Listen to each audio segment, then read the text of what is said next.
بەڕێزان بەردەوامین گفتوگۆ لەسەر بابەتێکی گرنگی هەستیاری چارەنووسازی نەتەوەیی دەکەین. باس لە ڕەوشی ناوچە جێناکۆکەکانەکەین. بابەتێکی گرنگ و هەستیار. ئایا هەوڵ هەیە بۆ گۆڕانکاری دیموگرافی لە ناوچە جێناکۆکەکان؟ ئایا ڕەوشی سیاسی و ناوچانە چۆنە؟ چی بکرێت؟ یەکێتی و پارتی چی بکەن بۆی بە قازانجی ئەو ناوچانە بشکێتەوە؟ گفتوگۆی ئەم پرس و باس بابەتانەکەین لەگەڵ زۆر بەڕێز کاک فەمی بورهان، سەرۆکی دەستەی گشتی ناوچە کوردستانیەکانی دەرەوەی ئیدارەی هەرێمی کوردستان. کاک فەمی سڵاو لەبێ. سڵاو لە جەناب کاک. زۆر بەخێرات سەرچاو. زۆر بەخێر بی سەرچاو. کاک فەمی بە گشتی لە ڕەوشی ناوچەکانەوە دەست پێ بکەین. ڕەوشی ئەو ناوچانە ئێستا چۆنە؟ خۆی لە ڕاستیە تەوا سڵاو بۆ جەنابت وە بۆ بینەرانی بەڕێزی کورسات. لە ڕاستیە ئەتوانین بڵێن بە شێوەیەکی گشتی لە ڕووی ئیداری و لە ڕووی ئەمنیەوە جۆرێک لە ئیستیقرار هەیە لە ناوچە کوردستانیەکان و هاوڵاتیان ڕەنگە ڕۆژانە ڕوبەڕوو بەریەکەوتنیەکی وا هەست پێ نەکەن. بۆیە ئەمە خۆی لە ڕاستیە جێی ئومێدە، بەڵام گرفتەکەی ئێمە کە قسە لەسەر ئەو ناوچاناکەین قسەکردن نییە لەسەر شتە یعنی حاڵەتە نۆرماڵەکانی ژیان بەقەدەر ئەوەی کە تەرکیز خستنە سەر بوعدە سیاسیەکەی ئەو ناوچەیە. من بڕوام وایە لە دوای ئەم ئاڵوگۆڕی کە لە ناوچەکەیان ڕوویدا و جەنابی زەیدی بوو بە ڕێز وزەرای عێراق، لەو ماوەیە ئەوەی کە ئێمە تێبینیمان کردەوە و دەچوونمان بۆ کردووە و متابعەمان کردو تێگەیشتون ئەوەیە کە ڕوئیایەکی وازەحی نییە جەنابی زەیدی و من ڕەنگە یەکەمین کاراکتەر بم ئەم قسەیەکەمەوە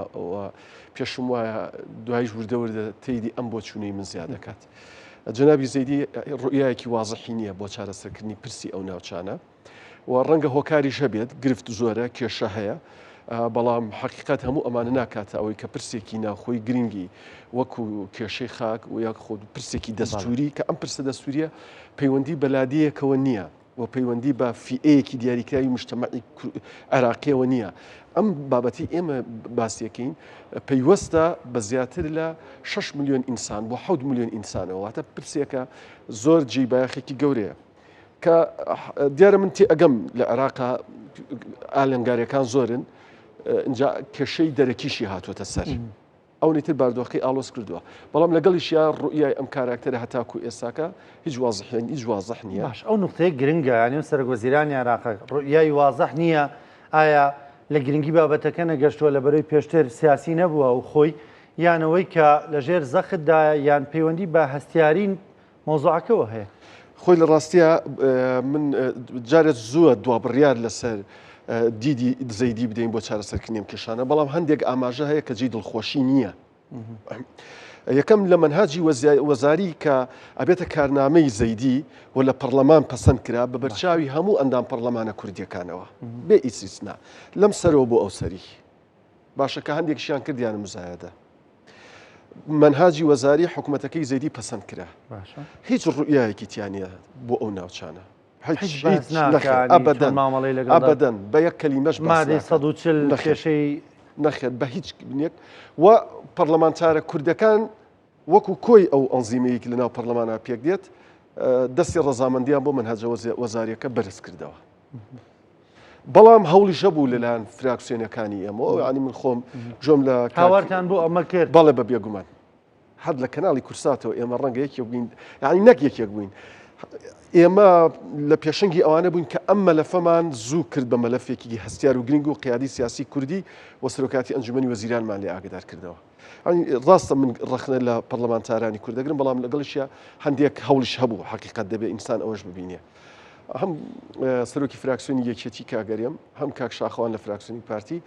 و فراکسیۆنەکانی تریژبرانی ئیسلامی قسەیان کرد، بەڵام بۆ من گرنگە ئەوەی ئەم قسانە چەندێک لە پرۆتۆکۆڵات جێ کرایەوە، چنێ بوو بە فاکت لەنە ئەم منهاجەیە من پێم وایە هیچی جێ خۆی نەگرت، بە بڕای من جێ خۆی نەگرت. بۆ لەبەرەوەی لە کۆبوونەوەی یەکەمی زەیدینە لە کۆبوونەوەی دووەمی ئەنجومەنی وەزیرانە زەیدی منهاجەکەی جارێکتر لە ئەنجومەنی وەزیرانە تەرح کردەوە، لەوێش جارێکی تر ئەم بابەتانە نەبوو بە کەرەستەی گفتوگۆی منهاجە وەزارەکە کەوا بوو ئەرکی بەڕێزانی ئێمە لە پەرلەمانتارە کوردەکانی ئێمە لە بەغا قورستر بووە. ڕاستە هەوڵیاندا، ڕاستە ئەنی جوودەکانیانم بینی، بەڵام مستی وێنە گشتیەکە ئەەکەم. وێنە گشتیەکە ئەوەیە کە شەرحم کرد. ئێستا ئێمە ئەرکی پەرلەمانتارەکانمان قورس بوون، هەم زەیدی کاراکتەرێکە بە گوێرەوەی کە ئەڵێ من سیاسی نەبوومە و مەلەفی خارجی و کێشەی دەرەکیش هاتووتە سەر کێشەکانمان گرفتە ئابوووریەکان ڕوبەری فراوان بووە هەموو ئەمانە هەیە حقیقەت ڕاستە بەڵام تۆ بلتێ لە عێراقا بژیت کێشە نەمینێت من پێم وایە ئەمە بیرکردنەوەیکی هەڵەیە وامان لێکات بەرچاوی خەباتی سیاسیمان بۆ ئامانجە دەستوری و نەتەوی و نیشتیمانیەکانمان دوور بکەوێتەوە ئەملانی کەمە بوو باسی کێشەکەی بکردە لە ڕاستیە باسی چارەسەریان نەکردووە بەزلانی کەم بە دێڕێکیش بێ ئاماژیان بۆوا کرد کێشەی ئەو ناوچانە لە چوارچەی مادەی ١40 هەوڵ دەدەن چارەسەری بکەن خۆی چیشیان چارەسەریان نەکردەوە لە ڕاستیە چارەسەر نەکراوە بەڵام هەندێک شت هەیە هەندێکان گاوەندرێت بۆ نمونە دابینکردنی میزانەیەک بۆ لیژنەی عولیای مادی ١40 بۆەوەی ئێمە بتوانین کوردەکانی خۆمان تعویز بکەینەوە یعنی ئەم تعویزاتش من پێم وایە لە چەند مانگی داهاتوە ڕەنگە گرفت بێتە بەردەمی و پرۆسەی بەکوێ گەشتووە زۆر بەلاوازی ئەڕات بەڵام هەر باشتر لەوەی کە هیچ هێشتا بەردەوامە بەردەوامە بەڵام بڵێ قەرەبووی بڵێ بەردەوامەوە بەڵام زۆر لاوازە چکە بەشێک لەو پارەیە کە لە سەردەمی جەنابی سوودانیە تەرخان کرا بۆ تعویزکردنەوەی کورد بۆ گرفتەکانی ناوەڕاست و خواروی عێراق خەرج کرا یعنی پارە بوو ئەوە تەرخان کرا و نردی بۆ ناوەڕاست و خوار و بەڵێ بێشتیوە هەموو شتێک لە عێراق ئەبێت مادام ئێمە ناوماڵمان یەک نییە ئەمە ئەنی خۆ کێشەکە هەر ئەوەنی ئەوان بەهێزن کێشەکە ئەوەیە ئێمە لاوازین ینی تخواوە ینی گرنگە سوودانی پارەی تەرخان کرد بۆ چارەسەری ئەوە کەچی دواتر پارەکە بەشێکی بەکارات بۆ کێشەی ناوەڕاست بەشێکی زۆری بۆ ناوەڕاست و خواروی عێراق بە بیانووی متەزەڕرینی دەستی بەعس ئەمانە باشە خۆ تۆ هەڵبجات 5,000 کەس کیمیایی لی داوە ئەگەر دەبوو بۆ ئەوان تعویز بکرێتەوە ئەنفال بە هەمان ئەنفال و 4,000 گوندی وێرانکرا هەر ئێمە لە دەستی ناوچە کوردستانیەکان نزیکەی 500,000 فایلمان لایە دۆسی عایلی کوردیمان لایە کە زەرمەندی دەستی بەعس بوون لەبەر ئەوە ینی وە جگەل لەوەش بەڕاستی تاکو ئێستاکە لە پەرلەمانی عێراقا حەزەکەم سەرنج بدەیتەوە کاک ڕامکۆ لیژنەی مادی 140 دروست نەکراوە کە لە سەردەمی جەنابی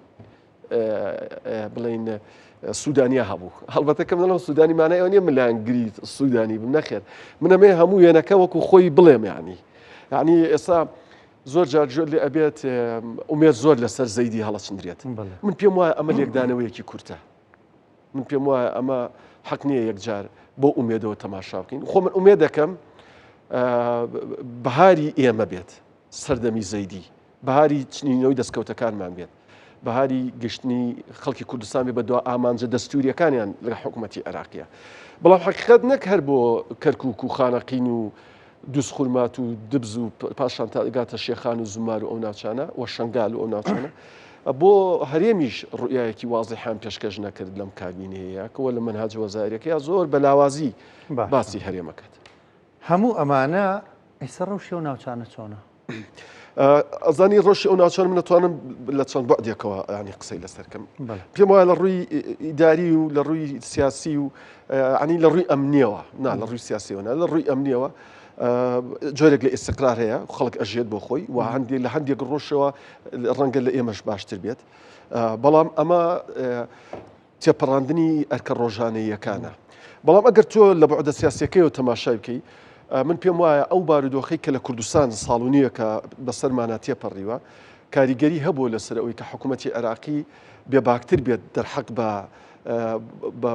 بە ڕەمزیەتی نەتەوەی کورد لەو ناوچانە و لەسەر مێزەکانی گفتوگۆیان لانی کەم هەیئەی تەنسیقی لانی کەم هاوپەیمانەکانی خۆمان هاوپەیمانەکانی یەکێتی و پارتی لانی کەم خۆ دەبوو ئەوان ینی شعور کەن کە ئێمە هاوپەیمانمانن هەندێک لە سەر مێزەکان وەرەقەیەکە بێ بۆ ئەو لە ڕووی سیاسیەوە بۆ چارەسەرکردنی کێشەکانی ئەو ناوچانە من ئەم وەرەقانە نابینم و بەشێکی پەیوەندی بە ململانەکانی خۆمانەوە هەیە کە ئەوان زەفەریان پێ بردووە و ئازانن ئێمە خەریکی یەکترین ئاگامان لەوە نەماوە دەرفەتی ئەومان نابێت بۆیە من پێم وایە لە ڕووی سیاسیەوە بارودۆخەکە ئالۆستر بووە من دەیان بەڵگەم لایە ئەی سەلمێنێت عەرەب لە ناوەڕاست و خواروی عێراقەوە دێنە ناو کەرکووک نەک هەرتەنها تەی سەکەنیان بۆکەن فۆرمی بایعەکەشیان بۆ ئەگۆڕن بۆیان ئەگۆڕن و ئەمە هەری ئێستا نییە هی 2 ساڵی ڕابردووە هی 3 ساڵی ڕابردووە هی 5 ساڵی ڕابردووە و ئێستاکەش ئەم ڕووبەرە بە بێگومان ئەمە یاسا ڕێگەیان پێدا ڕەنگە یاسەیەکێک بڵێ پێشتر کاغڕێوار پارێزگار بووە خۆ یەکێتی دەسەڵاتدارە لە کەرکووکە بۆ ڕێگە بەمان نادرێ ئایا یاسا ڕێگی پێداون و تۆ ناتوانانی و کاتە مامەڵەی نایاسایی لەگەڵ داخی ئەزانی هیچ یاسایەک ڕێگە بەم کارە نادات نە لە سەردەمی پارێزگارێکی کووردا نە لە سەردەمی پارێزگارێکی تورکمانە کە زەرمەندی یەکەم لە کەرکووک تورکمانە ئینجا کووردا کاڵم تورکمان بۆ پێیکە خێزانی تورکمان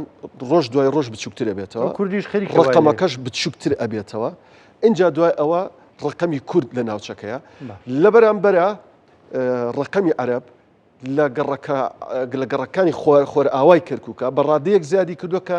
جێی تەسەوڕ نەبێت یعنی و ئێستاکە ورتریش ئەچینە ناو ئەم مەلەفە بۆی خەڵک بزانن کە ینی بە تایبەتی سیاسیەکانمان بزانن کە ئەم قسانە قسەی دووبارە نین و قسەی تازە هەیە و مەترسی تازە هەیە بۆ ئەو ناوچانە ژمارەکان چیمان پێڵن یعنی هەندێک ژمارەی مەترسیدارەیە پێشبەرنامەکەی مە قسەمان لەسەر کردووە حەزەکەم بۆ ژمارانانی بینەرانیش بیزانن ژمارە چیمان پێڵێ طبعا ئیشکالەکە چییە؟ ئیشکالەکە ئەوەیە تۆ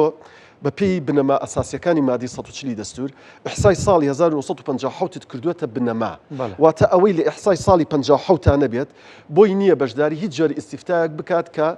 لە کەرکووکە کرێت بۆ پرسی گەڕانەوەی کەرکووک خانەقین شەنگال بەڵام گرفتەکە ئەوەیە تۆ طبعا ئیحسای ساڵی 50 حەزەکە ئەم ڕقەمەت لابێت دانیشتوانی محافظەی کەرکووک 385 کەسن بڵێ 380 کەس لە ساڵی 50 کەوا بوو ئەوەی قەرار لە چارەنووسی کەرکووکەدا باو باپیرانمانە کە 380 کەس ئەم ژمارە باو باپیرانی ئێمە بوون ئەوەی کە ئەو کاتە خۆی تەمەنی هەبوو یانەوەی کە مناڵ بۆ ئێساکە عمری هەیە هەمووی ئەمانە بنەوەکانیانەوە کە لە ئیحسای 50 قەرار لە مەسیری ئەو شار ئادەن ئێمە لەگەڵ حکوومەتی عێراقیە لە ئیحسای ساڵی 2024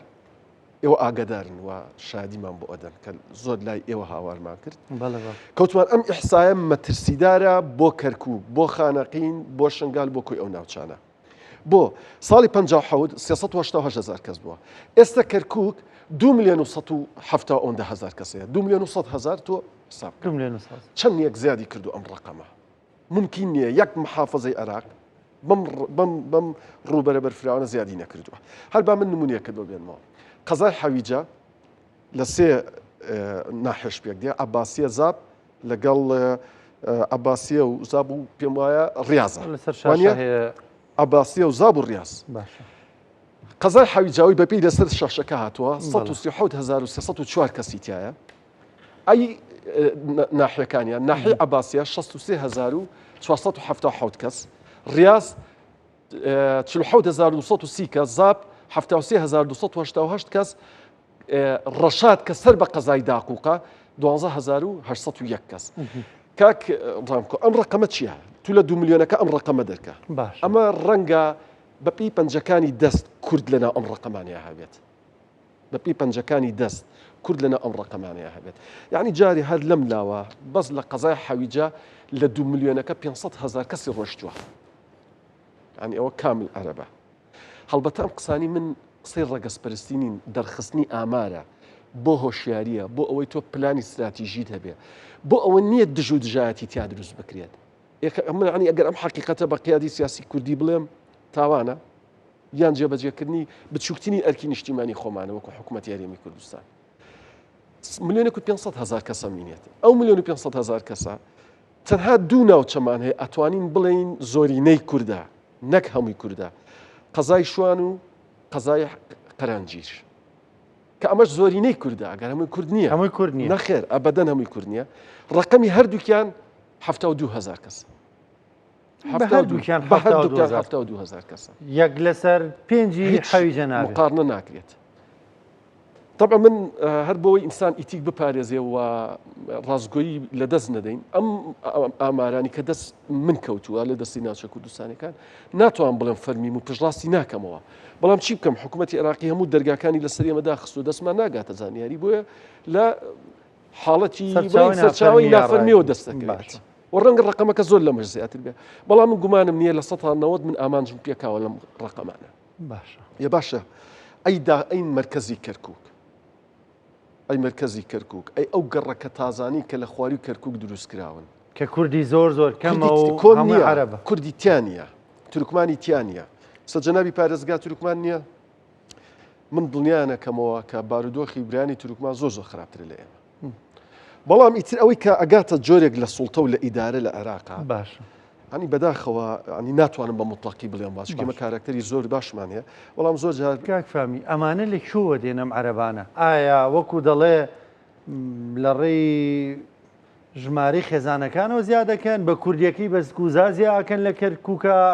یان لە ناوچە جێناکۆکەکانە یان لە شوێنی دیکەوە دێن هەموو حاڵەتەکانی تایە ئەوان بە سروش ئێمە بەبەرەکەترن هەر بە سروش خۆیان ژمارە خێزانیان زۆرترە بەبەرەکەترن ژماریان زۆرترە بەڵام مەسلەی هاتنی عەرەب بۆ کەرکک بەردەوامە عەرەب بە بەردەوامی دێت ئێڵن نیشتەجێ بن و نیشتەجێ بن خزمەت گوزاریشیان بۆ ئەچتری ژوتت فۆرمی دەتوانن بگۆ ینی من بەڵگەم لایە ینی بەڵگەم لایە هیچ سەوت نووسراو فۆرم کە هەموو ئەمانە ینی ئەیسەلمێن کاکە ئێمە بەردەوام کۆنتاکتمانەیە لەگەڵ ئاسانکاریشیان بۆ کرێ کاکفامی ئەزانی تر کە هەیە لەوێ نیشتەجێ بوو کە هەموو شتەکانیان بۆ کرا بە بێگومان ئاسانکاریان بۆ کرێت کاک ڕانکۆبا ئەمە یەک حەقیقەت بڵێن هەیە جارجار وەکو خەڵک ئەمە سەرچاوی فەرمی نییە بەڵام دەڵێن لە وڵاتە زۆر بەهێزە ئابوووریەکانەوە دامی ئەمانە دەکرێت بۆی بێن دیموگرافیا و ناوچانە بگۆڕن ئەزانی ئێمە لە ساڵی هەشتی واشە بێ هەموو شتێک گواری دەبڵێ هەموو شتێک گواریدە لە بەرەوەی ئێستا ئەو حیزبە سونیانە چێن بەقەوەتن لە کەرکک و عمقیان لەگەڵ کوێیە تاو توتی ئەگەی وێنەکە وازەح ئەبێت چێ بەقەوەتە لە کەرکک و عمقی ئەم لەگەڵ کام وڵاتی دەرو دراوسایە چۆن دامەکرێت بۆیە بەڵێ هەمووی وایە ینی ئێمە هەندێک شت هەیە نابێ بەلامانەوە سیر بێت دەیان تێزی دکتۆرا هەیە ئەیسەلمێنێت کە شاری مووسڵ هەتا وەکو سەرەتاکانی سەرهەڵدانی جەنگی یەکەمی جیهان و تاکو ئەگەر تۆزێ دوورتە بڕۆین بۆ سەرەتای دروستبوونی دەوڵەتێک بە ناوی عێراقەوە 50 مرکزی شاری مووسڵ کورد بووە مووسڵ نینەوە و بەشی زۆری قەزا و ناحەکانی دەوروبەری نینەوە هەمووی کورد بووە هەتا وەکو شەڕی داعش ئەم ڕقەمە هەرما بوو بەم حەجمەنا بەڵام حزوری کورد لانی کەم بوونەوەکە زۆر لە مووسڵ دەیان گەڕەکی کوردی هەبوو بەڵام لە دوای شەڕی داعشەوە هەتاوەکو ئەمڕۆ ئێستاکە زۆر کەم بۆتەوە ئەم کەمبوونەوەی بۆ کەرکک و ناوچەکانی دیکە ئەمە بۆی وتم بۆی خەڵک نەڵێت کورد جا کاکە خۆ کورد کەم ناکاتەوە لە کەرکک بۆی تێبگات کە مەسلەی ئەم گۆڕانکاری دیموگرافیا بە پێی تاریخ هاتووە بە پێی تاریخ هاتووە کاکفامی عەرەب باسمان لەوە کرد دێن و لەوێ نیشتە جێبن ئاسانکاریشان بۆ کرێ ئەی کورد کەمە بێت یاڕوو لە زیابوونە کێ هۆکاری ئەمەیە وە چی بکرێ ئێمە ڕووی دەمانەکەی یەکێتی و پارتی بەری لە مەسەلە نەتەوەیانەیە دیسان و خەڵک هەر دەبێت ڕووکاتەوە یەکێتی و پارتی ئەبێت چی بکەن بۆی ڕێ لەمە بگرن ئەزانی خۆی ئەمە قسێکی زۆر ڕاستە یەکێکی پارتی دوو هێزی نیشتیمانی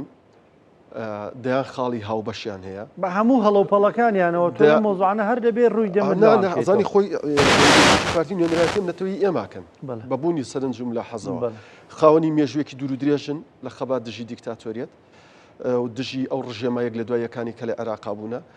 هەزاران پێشمەرگیان شەهید بووە و ئێستا کە هەرێمی کوردستانە پارێزن و ئێستا سەرباری ململانیەکان یەک حکوومەتمانەیە پێکەوە لە حکوومەتێکا کارەکەین با جیاوازیشە بێت با ڕەخنەشە بێت با کەم و کورتیشە بێت کە هەیە با ڕەخنەشە بێت کە زۆرە بەڵام ئەم حکوومەتە دوجار حکوومەتی خەڵکی کوردستان و هەمومان لە ئەم حکوومەتیین و دەوێت بشی پارێزین ئەم یەکێکی پارتیە لە هەر جێگا یەک و یەکگرتوو بوو بن کارێزمایی نەتەوەکەی ئێمە یعنی بڵین ئەوەی کە پێوترێت جاویدانی یان قوتسێت یاخود ئەوەی شکۆی نەتەوەکەی ئێمە شکوێکی پارێزراو بووە و حکوومەتی عێراقیش هەروە بە ئاسانی نەیتوانیەوە دەست بۆ هیچ مەلەفێکی ئەمنەتەوەی ئێمە بەرێت بەڵام کاتێک کە ئەم دوو هێزەلێک جابنەوە بە دوو خطابی جیاواز بە دوو ئاراستی جیاواز کو نەک هەر یەکێکی پارتی یعنی ئێستاکەوای لێ هاتووە چێ زوو لە بەغدا بێت کێ وەفدەکانی زیاتر بچێتە بەغداد یعنی ئەبێتە هین ڤیوی زیاتر ئەبێت ینی بۆی شەڕەکە وای لێ هاتووە ئینتاجی نەماوە جەولەکان بەڵام ئەگەر هەموو حیزبەکان ینی بە معارەزەشەوە بەبێ ئیسنا من گرفتم لەگەڵ هیچ هێزێکی سیاسی کوردیانی وازەحیشە من یەکێتیم خۆ من شانازی بە حیزبەکەی خۆمەوەکەم بەڵام نەتیجەی ئەم خیتابە جیاوازی کە ئەچێتە بەغدا ئەم بارودۆخی لە دروستە بێت کە لێی دروست بووە کە لی دروست بووە بۆیە زۆر گرنگە ئێمە ئەو فاکتەرە خۆمان دەتوانن چی بکەن یەکێکی پارتی توانن زۆر شت بکەن ئەم 2000 ڕۆژگارێک وەفدەکانی عێراق یەک لە دوای یەک هاتنە هەولێر کە ئەڵم هەولێر وەکو پایتەختی کوردستان سیریەکەم بۆی ئەنیشتەکە ڕوون بێ بۆی سلێمانیش نەخەمە داهاتن لای کورد و هەولێرش پایتەختی شانازی ئێمەیە بۆ نەتەوەکەی ئێمە کاکە ڕۆژگارێک جەنابی مام جەلال یادی بەخێر بێت لەگەڵ جەنابی کاک مەسعود قەراریاندا بوو کەرکووک بکەنە پایتەختی کوردستان لە دوای پرۆسی ئازادی عێراقەوە خۆ دەبێ ئێستا ئەم قیادە سیاسییان لە خۆیان پرسن لەوەوە بۆ چوە یعنی خۆ ئەمە زۆر گرنگە ڕۆژگارێک وەفدەکان هەمویان ئەهاتنن لای ئێمە ئێستا دەبێ ئێمە هەموو ڕۆژێک بچینە لای ئەوان تەبیعیە گفتوگۆ زۆر ئاساییە من ئەمە ناکەمە ڕەخنەیەکی وە گفتوگۆ زۆر ئاساییە بەغدا گرنگە شاڕی چارەسەربوونی کێشەکانی ئێمەیە و ئەو هێزانە لە خەبا دژی دیکتاتۆرە دۆست و هاوپەیمانمان بوونە ئەمانە گرنگن بەڵام نابێ ئێمە ئەو حاڵەتانە نەبینین کە خەریکە زۆر قورسە بێ لەسەرمان باشە کاکفەمی ینی بۆ نمونە عەرەب خۆیان ژماری خێزانەکان هەر خێزان خۆیان ژماریان زۆرترە و زیادەکەن ئەمەژەت پێکرد و بەشێکشان عەرەبی یاوردن و لە دەرەوە هێنرێن ئێمە وەکو کورد دەتوانین چی بکەین ئایا دەتوانین پرۆسێکی وا ئەنجام بدەین چۆن هانی خێزانە کوردەکان بن ژمارەیان زۆر بێ لانی کەمە و قەزایانی کە ئێستا زۆرینەی کووردە شوان و قەرەنجیر هەروە زۆرینە کورد مێنێتەوە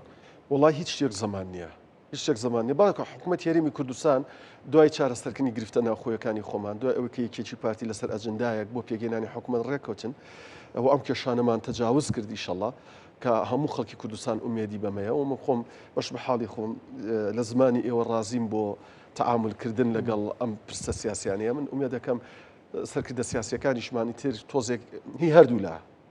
تۆزێک زمانی خاڵ هاوبەشەکان بدۆزنەوە کاکی یەکێکی پارتی تۆ لە واقعەکەدای و نوێنەری حکوومەت هێرێمی کوردستانی بەشێکی لە حکوومەت هێرێمی کوردستان بۆیە ڕەخنە لە یەکێتی و پارتی باوەشیە بێ بکەیت وەکو یەک ئەزانی خۆی فعلن دەبێ وابێت ینی دەبێت کەم و کورتیەکان ببینین ینی چکی بۆ دۆجار من ئەوە وەزعەکەیە حکوومەت هێرێمی کوردستان ئەگەر یەک حکوومەت بێت و حکوومەتێکی تازە پێک بێنین و لە ڕووی سیاسیەوە بە بێگومان کورد بەهێسترێت ئێمە توانین زۆر دامی ئەو ناوچانە بکەین زۆر دەورمان ئەبێت کاریگەریمان زۆر ئەبێت لە ڕووی سیاسیەوە لە بەغداد و لە ڕووی ژیانی ئیجتیماعیشەوە لەو شارە چونکە حکوومەت هێرێمی کوردستان ئامانجەکەی ئامانجی پێکەوە ژیانێکی واقعیە لەو شارەکەیە بەڵام ئەم پێکەوە ژیانە لەسەر بنەمایی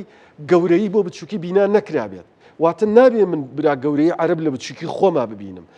ناکرێت کابرا بڵێت تو بۆ قساکی ڕاسیزمی نەتەوە پەرستی لە کاتێکا تو حاڵی میلەتەکەت بەم جۆرەیە کە هەیە ڕۆژ دوای ڕۆژ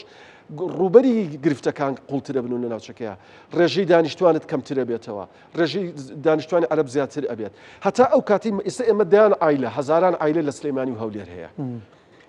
وەکو وڵاتانی خەلیج بۆ خۆیان ئەژین کەس پیانی نەوتۆ پرچاوتان بروێ ئەمە سیاسەتی ڕاستەقینی نەتەوەکەی ئێمەیە کورد دژی عەرب نییە ڕقی لە عەرب نییە ئەوتە لە کوردستان بۆ خۆیان ئەژین و خەڵک زۆر جار ڕەخنەشمان لێگرێت لە تو باسی کەرکووک بۆکەیت لە کاتێکا سلەیمانی و هەولێر و دوهۆک خۆی یەکپارچ بۆتە عەرب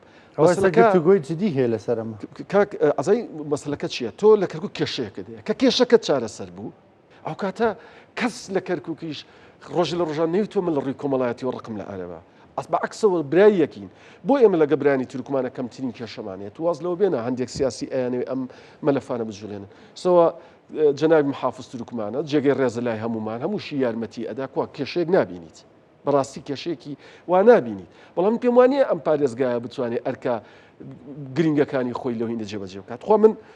ئەمە یەک حاڵەتێکی تر بۆی تۆزێک تەجاوزی کەرکووک بکەین تەماشای ئەم ڕقەمەکە کاگرانکۆ چۆن یعنی ئێمە مەترسیمان نەبێت ئەمە بڵێن قەزای خانەقین پێ و ئاماری لاینە 9697 کەسە ناحی جەلەولا سەر بە خانەقینە جەلەولا سەر بە خانەقینە گوڵاڵە ئێستاکە ژماری دانیشتوانەکانی بۆتە 1664 کەس ینی ناحیەکە کە سەر بە قەزاکەی ناحیەکە ژمارەکەی زۆرترە ژمارەکەی زۆر خانەقین ژمارەکەی زۆرترە زۆرینە عەرەبیشن کاکە وەڵاهی کورد لە جەلەولا لە سەعدیە لە زڕباتیە لەو ناوچانە بە پەنجەی دەست ئەژمێرێن یعنی کە ئەو قسەیەکەم بەس هەمووی کورد بووە خاکت کورد و ئێستاوی کە لێش بژێت فەقیرە یعنی لە ڕووی جسمەوە لە ڕووی دیکۆرەوە لە ڕووی فەرهەنگەوە لە ڕووی کەلتورەوە لە ڕووی زمانەوە زۆر لە ژێر کەلتوری عەرەبیایە یعنی بەعرەب کراوە نەرەوەی نەتەوە وەکو نەتەوەی لەسەر لەبەر کورد نەتەوەیەکی جەسوورە نەتەوەیەکی مەردە نەتەوەیەکە تۆ بەداخەوە سیاسەکانمان زۆر جار کەمتر خەمن ئەگەر ناتوو لەسەر ئاستی شەقام و لەسەر ئاستی کۆمەڵایەتی و لەسەر ئاستی فرد ئەم هەموو ملمانی لە بین یەکێتی پارتیا هەیە کۆخۆ لە ڕووی کۆمەڵایەتیەوە ینی هەمومان ڕەفیقیەکی لە هەولێر و دۆک و زامۆ کەلار و کفری هەموو برایەکی بەڵێ بە بێگومان یعنی بۆیە یعنی ئەمی کە من وتم کە بۆ سعدیە و جەلەولا ئەو ناوچانە لە ڕاستیە من خۆم وا پێشبینیەکەم یەک بۆ دەبێ لەو ناوچانە لە سەتا یعنی بۆ ئەو ناوچانە من وای ئەبینم وەجارێکتر دووبارەیەکەمەوە ئەمە تەمان هەموو ڕقەمەکانی جەلەولا و بڵین سنووی پارێزگای دیالەیە بەڵام من حەزم کرد تەنها تەرکیز خۆمە سەرەوە ئەمە مانای ئەوە نییە ئەم ڕقەمە ڕقەمێکی چەند دروستە تەواوە نا ڕەنگە کەم و کورتی بەڵێ یعنی ئەمانە ناحی قەرەتەپەرە 47203 کەسە ناحی جەبارەی 11412 کەسە من ئەمەی لە ڕێ ئەم ڕقەمانەوە چی بڵێم ئەگەر تو ئەتەوێت سیاسەتێکی ڕاست و دروست دوور لە کار و کاردانەوە بینا بکەیت و تۆزێک ئەکادیمی تەماشای بارودۆخەکە بکەیت دەبێت لەسەر بنەمای ڕقەم داهاتوی خۆت بینا بکەیت و دابڕێژیتەوە سیاسەتی خۆت دابڕێژیتەوە دەبێت ڕقەم ببێتە ئەو فاکتەی کە تۆ لێوەی تەماشای بارودۆخی خۆت بکەیت کەوان خەبات و قوربانی نابینن ڕقەم نەخێر تۆ ئێساکە تۆ ئەحسای ساڵی 2024 دوای ئەوەی کە ئەحساکە جێبەجێکرا حکوومەتی عێراقی وتی ئێمە ناتوانین پابندی ئەو بڕیارانە بین کە پێش سەرژمێری بە ئێوەمان داوە ئەمە مانای ئەوەیە تو ئەحسای ساڵی 24 کردە بنەما بۆ کەرکووک سپاس دەکەم زۆر بەڕێز کاک فامیبوران سپاس بۆ بەشداریکردنت سپاس بۆ خستنە ڕێ و ڕقەمانە ئەوە مووی خەمێکی نیشتیمانی و نەتەوەیە توێ ناوە تێرە دەتەوێت لێرەوە بە حکوومەت تێرێم و بەتایبەت بەیەکێتی پارتی بڵێ بام خەمە لە کۆڵ بنین و مەترسیدارتر نەبێت لەوەی کە هەیە زۆر سپاس بۆ بەشداریکردن